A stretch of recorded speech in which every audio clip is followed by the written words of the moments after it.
Welcome to Foreign Countries, Conversations in Archaeology with me, Ash Lenton.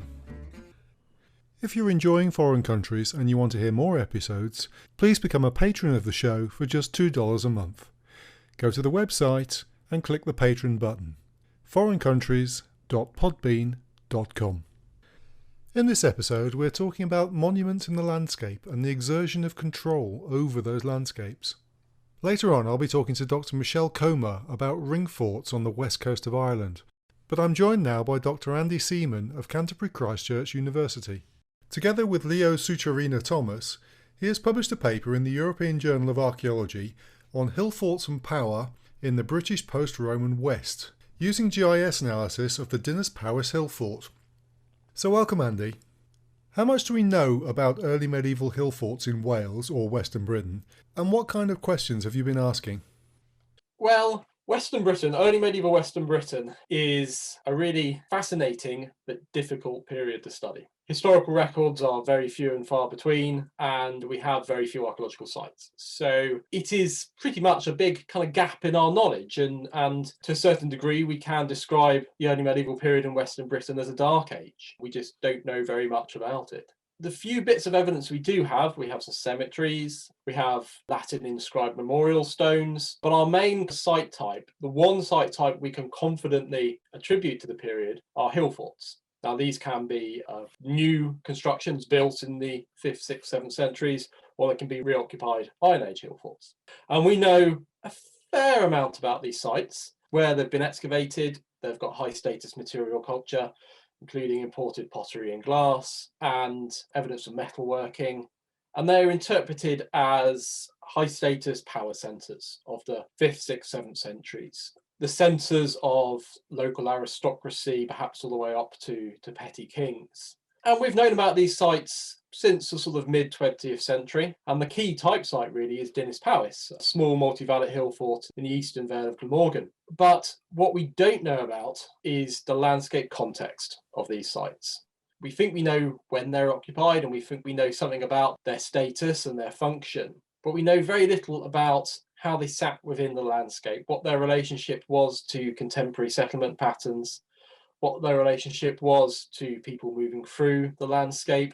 Did they have functions similar to later castles, controlling movement, imposing power over the landscape, or were they hidden away, remote, isolated places? So a lot of questions around the context of what these sites are. So what we wanted to do with this research was really to take a well-known site and a well-understood site and try and put it within its landscape context. But therein lies the big challenge, because there's been very little research done on the landscape context of these sites, and the methods and approaches which we would take aren't easy to do for the post-Roman period, particularly in what is effectively the suburbs of Cardiff. There's been a lot of development in and around Dinas Powys, roads built, railways built. It's quite hard to do the types of retrogressive landscape analysis we'd normally try to do. So what we tried to do with this paper was to apply some fairly standard GIS approaches using view sheds, collimative view sheds, multiple view sheds, and least cost path analysis to try to better understand the context of the site.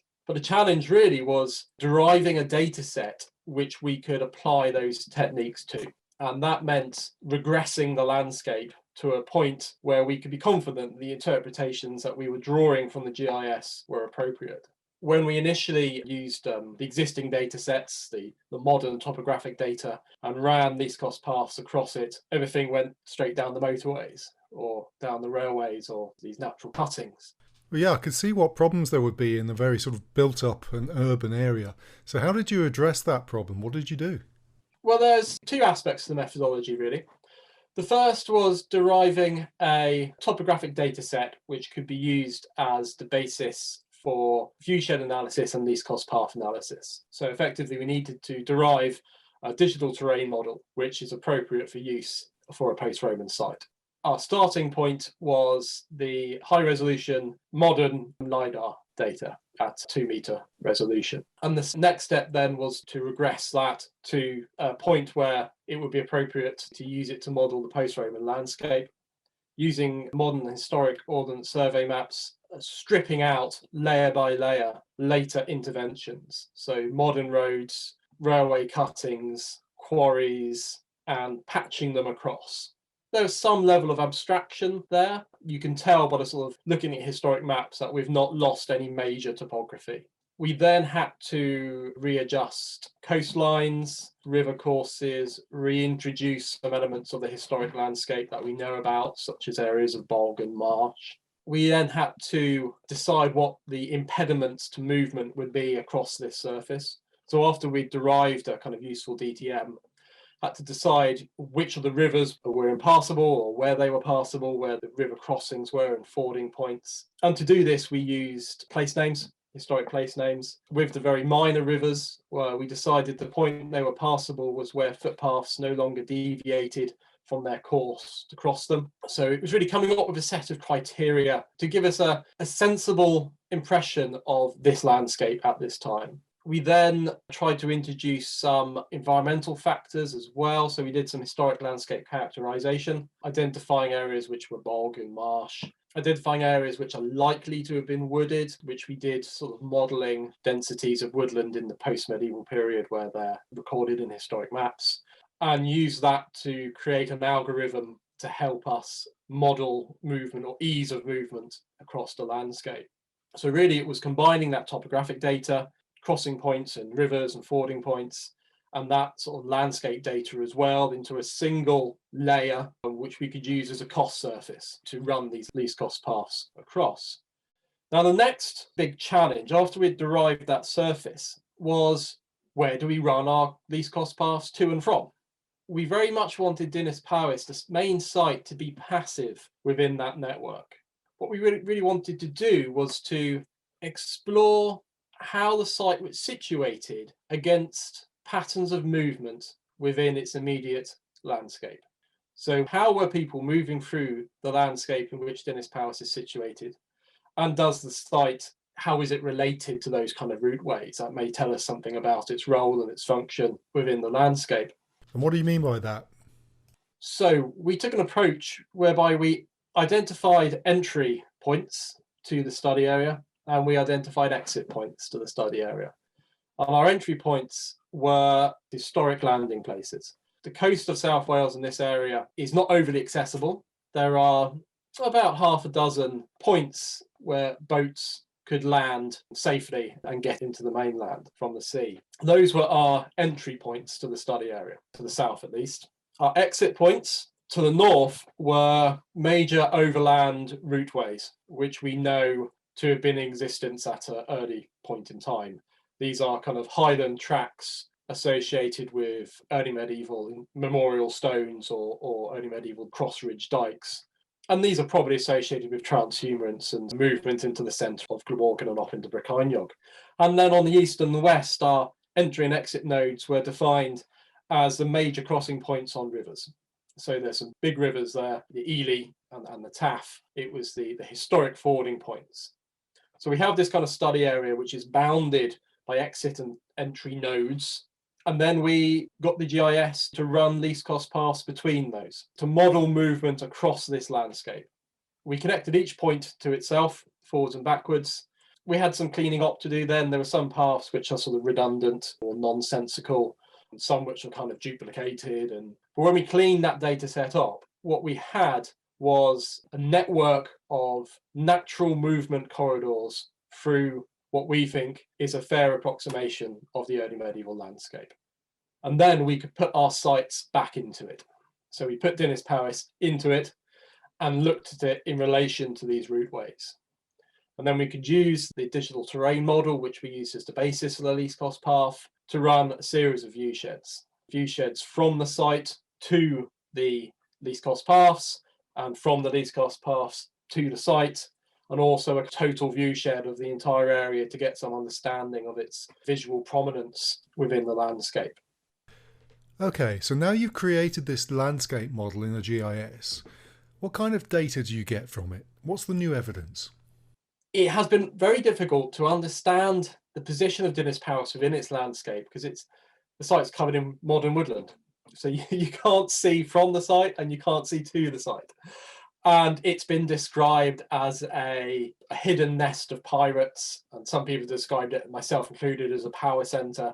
But this new data set allowed us to see that the site is situated in a very particular way. It sits at the confluence of a series of routeways coming from two coastal landing places and then moving up into the centre of Glamorgan. And it exercises visual dominance over the confluence of those routeways. To anyone walking along those routeways, the site would have been a very visually prominent position.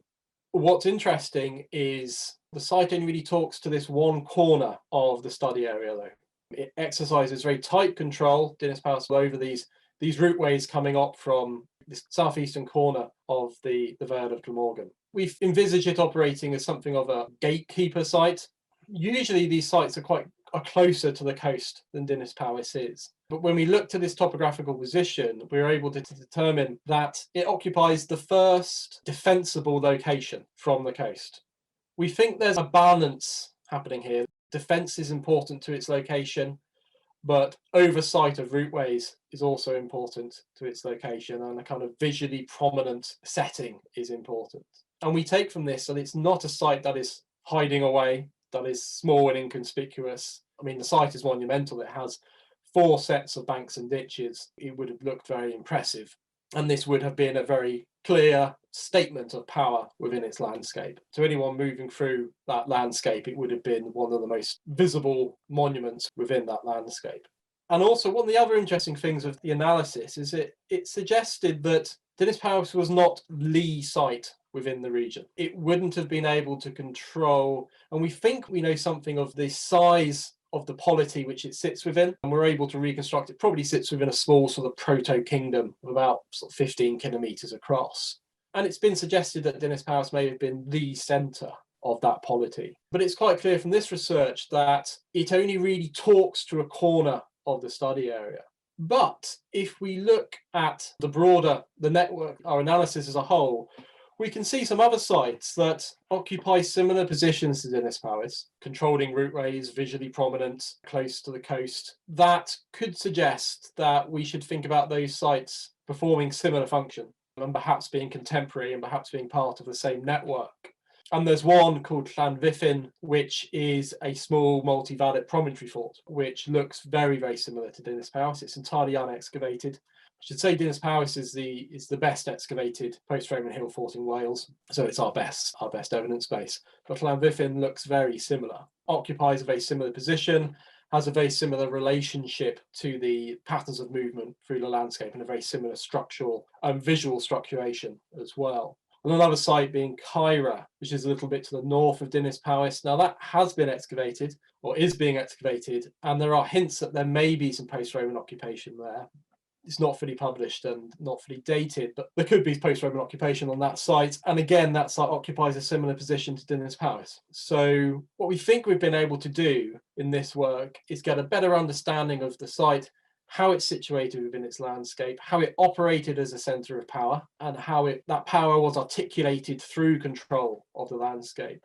But also identify some other sites within the region which are potentially interesting and which perhaps could be a focus for fieldwork in the future. So in terms of new interpretation, would you say it's wrong to call it a central place now? Is it a node on a network, or how would you describe it? Yes, I would say we've probably been too keen to attribute the word central place to all of these sites. They have some central place functions, but they're clearly not the central place. And we know that patterns of early medieval kingship were peripatetic. We know that we have multiple estate structures where we have networks of sites. So perhaps we shouldn't be, expecting a single central place. And nodes within a network may take us somewhere, maybe a better way to start describing these sites. Well, it seems that this opens up vast scope for future research now. Well, we've done one small case study. So ultimately, what we'd like to do is to apply this methodology to other sites and to see if the patterns we're getting are real or genuine or can be replicated. I very much suspect that post-Roman hill fort is not a site type, that we see a variety of site types within it, and we shouldn't expect necessarily the model for Dinas Powys to be widely applicable. But I would like to apply this methodology more broadly. There are elements of this work which can be taken in lots of directions. The methodological aspect, in the sense of the way in which we derived the least cost path network, the way in which we derived the cost surface, I think they have applications well beyond early medieval archaeology or Western Britain, and could be used in other situations.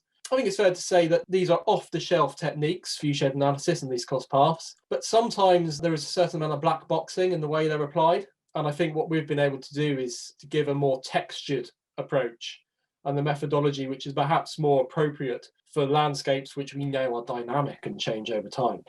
And presumably much further afield. The other thing which is quite remarkable about post-Roman Hillforts is it is very much a European phenomenon. The reoccupation or the occupation of hilltop fortified sites we can trace across much of Europe in the 5th, 6th and 7th centuries. And these sites share quite a lot in common. This high status focus, the evidence for metalworking, prestigious material culture, perhaps evidence for feasting, the idea that these may be power centres. There is evidence as well that the European sites, some of which are at least located in relation to routeways. So it would be interesting to sort of apply this methodology more broadly, not just within Wales, but across onto Europe as well. So what will you do next? There's potentially scope for taking the analysis further by linking it with environmental data. I have a separate project where we're doing some very high resolution pollen analysis on the Dinas Powys landscape as well. And that might be able to help us if we can model patterns of environment through our pollen data. We might be able to build that into our cost surface as well to add further nuance and texture to it. And Leo's continuing to work on these ideas. He's currently doing a PhD at Edinburgh and taking these ideas forward, but in a prehistoric context. Well, hopefully we'll hear more about that in the future. Thank you very much indeed, Andy Seaman.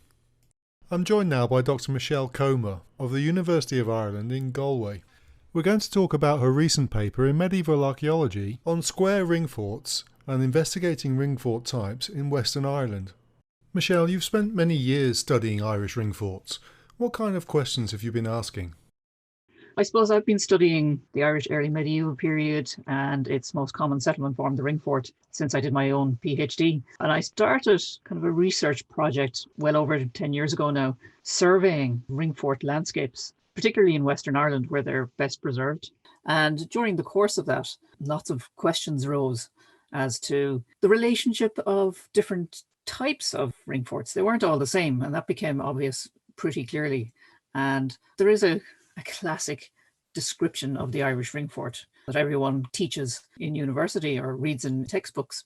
But it became clear once you set foot in the field that they don't all actually fit into that nice, clean description. There are many sites that are different. And when you come across something different as an archaeologist, the first thing you ask is, well, why is it different? What's going on here? Am I looking at a ring fort at all? Or is this some other kind of monument? So I suppose the first thing I did was to notice that these different types existed. The second thing I did was to survey them, to record as many of them as I could find in my own study area. And I suppose the final step in that process for most archaeologists will be to put a spade in the ground and try and get some hard evidence, some definitive answers to some of those questions. Now, as with any excavation or any research of this nature, you'll probably generate more questions as even excavation progresses. And that was the case here as well. But I think we eventually came to some, not definitive answers, but quite probable answers to some of our questions. So this particular paper has arisen from a much bigger ongoing research project, really. Specifically, it's focused in the Burren area of County Clare on the western seaboard of Ireland for the simple reason that this is an area with excellent preservation of archaeology. When we come to the early medieval period, their actual settlement enclosures, they built them of stone, so they're very visible. So it's an ideal place to study these kinds of sites and their surrounding features, which are usually gone in other parts of the country, the actual farms that go with these farmsteads. Looking at all of those different aspects of early medieval Irish settlement and noting that we don't actually know all that we think we know. And in this particular case, it was these sites that were a different shape. The vast majority of those other sites are circular stone ring forts, the most common field monuments in Ireland, and they were the homes of the bulk of the population in early medieval Ireland. But in the Burren, quite obviously there were several dozen that weren't circular. They had the same wall construction as their circular counterparts. They had a lot of the same visible features, except for their shape. So they had straight walls instead of circular ones. When you consider there are, in the Burren region alone, there are maybe at least 400 ring forts. The vast majority, 90% of those are circular, but yet you have these 10% that are different. Why are these sites different? Maybe they're not ring forts at all. Maybe they're a different date. Maybe they have a different function to the circular ones. Maybe they are the same date, but maybe there's something different going on in them. Or maybe there's a different cultural connection. Maybe we're looking at people from somewhere else. Maybe they're just a different status, maybe, the occupants of these square ones. That's where we started. It was to find out about these square ones, see what the monuments or the settlements themselves, if they were settlements, were about, and then to plug that information into the bigger picture, into the wider landscape and our interpretation of it. So was the Burren where you first identified these enclosures? I identified within a case study area, just over 70 square kilometres, several dozen of these particular straight-walled enclosures. And from there I decided, well, maybe they occur elsewhere as well. The Burren region can't be that unique on the island of Ireland. So from there, I started to search through published inventories or descriptions of recorded monuments along the entire western seaboard of Ireland, from the southern counties of Cork and Kerry right up to Donegal in the north. And in doing so, I came across in the descriptions of various ring forts or enclosures that they had straight walls. And in many of these published inventories or records, they hadn't separated them out into a different category. It almost went unnoticed in the descriptions of the site. Well, obviously that got me thinking that, okay, these are more widespread. And then I started to look, so going from just very basic survey publications to look at some excavated sites. Excavated ring forts is something I had looked at in my own PhD.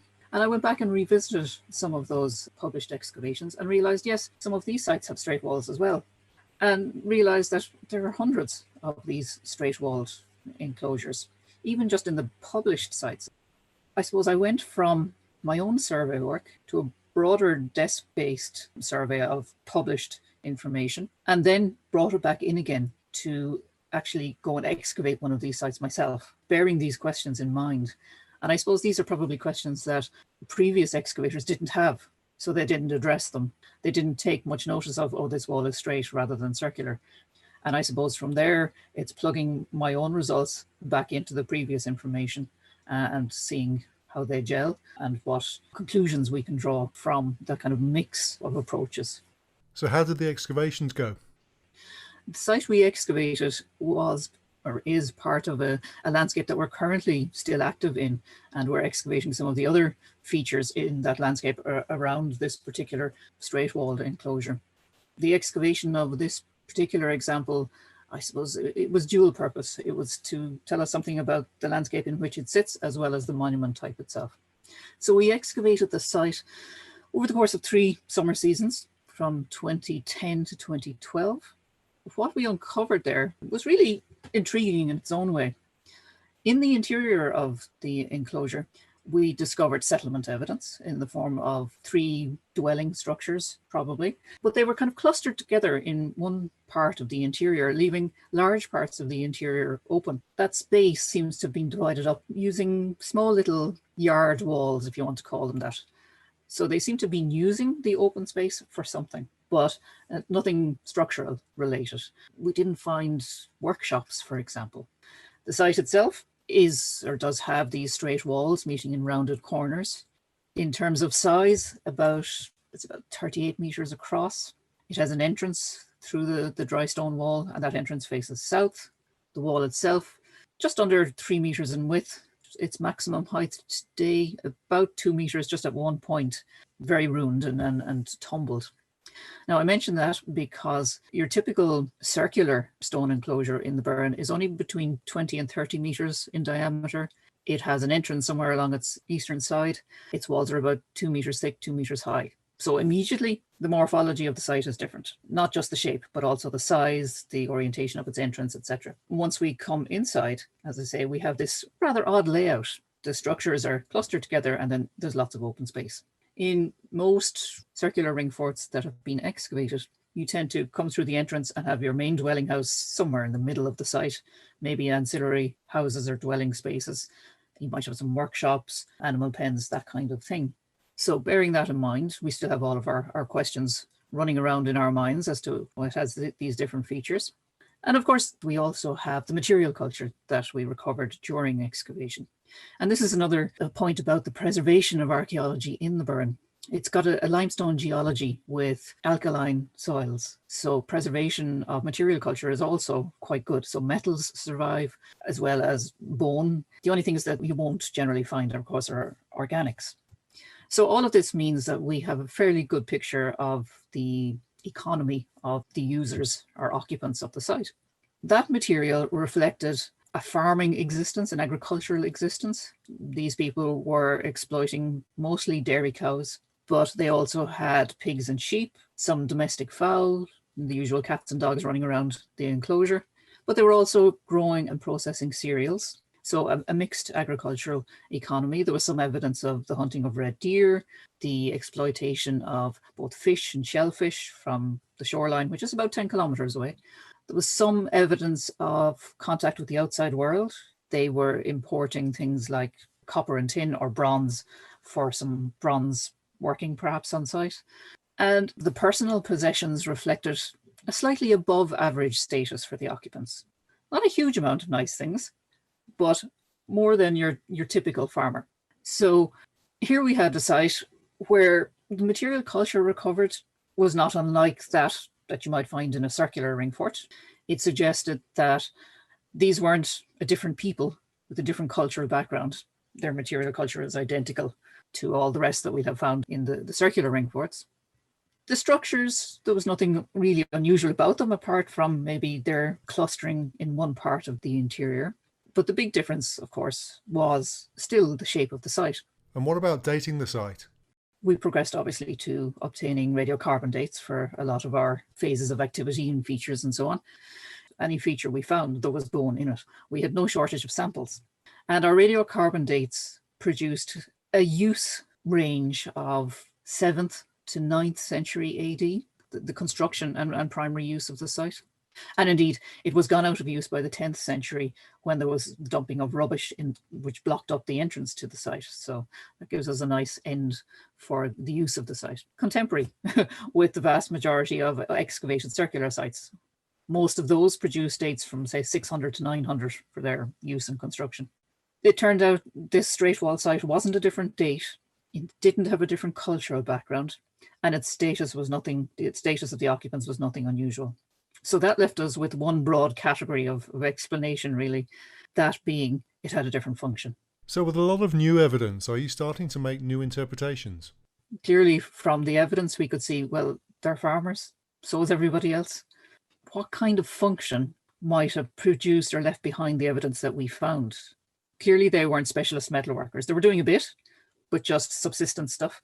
There was no evidence that they were producing a specialized craft product, for example. So we had to look for something a little bit different and something that would fit in not just with the form or the shape of the site, but with its landscape setting as well. The site is located in good farmland beside a valley with slightly deeper soil, so good for crop cultivation. Excellent grazing on the uplands surrounding the site, so ideal for farmers. But it's also located next to a crossroads, natural routeways through the uplands of the Burren. One running north-south, the other one running east-west, and they cross right next to this particular site. The routeways appear to have been in use since prehistoric times, so people could travel to this particular site with relative ease. That leads you to looking at the site from outside, not looking at just what was found inside. But if you were a traveller moving along one of these routeways, you could easily pick out this site on the landscape. You could separate it out, identify it. You wouldn't confuse it with any of the circular ones, which got us thinking, well, maybe there was a reason why people would travel to this particular site. Was there some sort of service available at this site? So they needed to be able to identify the site on the landscape and get to it relatively easily, which brought us back to what we found. Occupants of slightly above average status, occupants that had plenty of space in their enclosure, which made us think about maybe storing material. And from there, we started looking at contemporary written records. The early medieval period in Ireland is characterized by the introduction of Christianity, which in turn introduced literacy. So it's the first period really where we have contemporary written documents or written records of what was going on. A lot of those documents, particularly the law tracts, tell us about the social structure of early medieval Ireland. We have a number of different social classes. So at the top, you have the nobility, you have various grades of kings and lords, and in the middle, you have the bulk of the population who were farmers of different types. But each of these different social classes is tied to its neighbours in a system that was called clientship. A lord of a particular grade would have to have X number of clients or tenants. The lord would grant maybe land, animals to the client. They would provide them with things like military and legal protection. And in return, the client would provide an usually annual, tribute of foodstuffs or things that they had produced. They would provide the lord with labour or military service if called upon. So there were lots of connections between people. There's one figure mentioned in the records who worked for the lord or the king. He was their steward, a figure called a Routewa. And it was part of the Routewa's job to collect the regular tributes to their superior, to their lord or their king. So someone like that could have operated in a site like this. It was a place people could come to, they could drive animals to, and the materials could be stored inside before being transferred on up the social ladder, if you like. Now, I'm not saying that this is definitely what was happening in these sites, but it's something like that. Service provision. It's a service that doesn't leave a very obvious archaeological mark. It could also be something related to, veterinary services. It could be educational. It could be medical for humans. It could be any number of archaeologically intangible services. I followed on from that in looking at the wider landscape, and I began to notice that these square sites, in the Burren anyways, we find these square sites often located next to a cluster of other monument types, very often next to some of the circular ring forts, usually some sort of prehistoric element, so some connection with the ancestors in the area. They're in locations that are relatively easily accessible. There are often a Christian element, the contemporary religion in the immediate area. And if you think about early medieval Ireland and its landscape organisation in general, there were no native villages or towns, no nucleated settlements. So the services that you would normally find in a place like that had to be provided by somebody somewhere. And I've started to recognise that there are these central places on the early medieval, otherwise rural landscape, where you do have some clustering. So you don't have an enclosed nucleated settlement, but you have certain elements coming together on the landscape. And it would seem that these places were locations that you could travel to if you needed X, Y, or Z. In Britain, you might have gone to the local town or village for them, but in Ireland, you're going to one of these locations. And I think the straight-walled enclosures are part of that. They may even be the origins, they may be the starting point for something like that. You might have had one of these sites at a place, people came to it for a certain service, and over time, other services were attracted to that and set up shop in the same area. And what about contact with the continent? I suppose it's more a suggestion more than anything else. In looking for straight-walled enclosures elsewhere outside of Ireland, our closest neighbour obviously is Britain. There, some of the earliest straight-walled enclosures are related to the Roman world with villages and towns, etc. Those are places where services were provided. And we know that in the centuries around the start of the early medieval period in Ireland, the Irish had plenty of contact with late Roman and post-Roman Britain and would surely have encountered some of these settlement forms.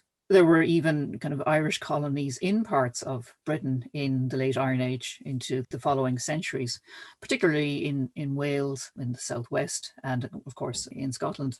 And there are even some straight-walled stone enclosures in parts of Wales that have been recorded as or known locally as Irishman's huts. So a cultural connection, how far back that connection might go is another matter entirely. But still, the possibility of a connection or a route of influence, if nothing else, is intriguing. Some elements of Irish society may have encountered this idea of enclosing your site with straight walls if you were providing a service to the local community. So it's possible that the seed of some sort of idea may have come from abroad. If you're providing a service, you do X, Y, or Z. What we might be looking at is a local Irish interpretation of that idea in a rural setting, as opposed to a nucleated urban or semi-urban setting. I wouldn't suggest that every square or straight-walled early medieval Irish enclosure had direct connections with something overseas, but that, the seed of an idea might have come at some point and spread from there. Yeah, they could be entirely organic. They don't need to be imported, do they? So now, where will you go with this research in the future? Or my project from which this particular paper has arisen is ongoing. It's a much bigger landscape-based project. We didn't stop with excavating this particular site in the Burren. There are numerous archaeological remains in the immediate vicinity of this straight-walled enclosure.